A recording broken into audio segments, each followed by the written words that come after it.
যে তরুণ সমাজ,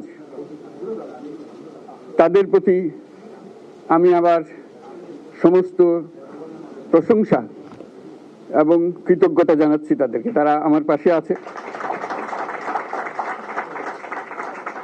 এরা এই দেশকে রক্ষা করেছে, এই দেশকে নতুনভাবে পুনর্জন্ম দিয়েছে এবং এই পুনর্জন্মে যে বাংলাদেশ পেলাম, সে বাংলাদেশ যেন অত্যন্ত দ্রুত গতিতে এগিয়ে চলতে পারে, সেটাই হলো আমাদের শপথ।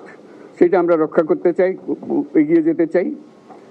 আজকে আবু সাঈদের কথা মনে পড়ছে আমাদের, যে আবু সাঈদের ছবি বাংলাদেশের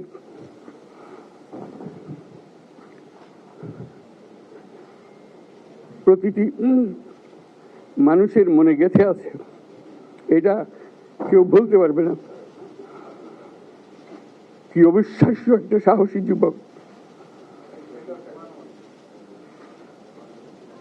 বন্দুকের সামনে দাঁড়িয়ে আছে এবং তারপরে থেকে কোনো যুবক, কোনো যুবতী আর হার মানে নাই, সামনে গিয়ে গেছে এবং বলছি যত গুলি মারো, মারতে পারো, আমরা আছি।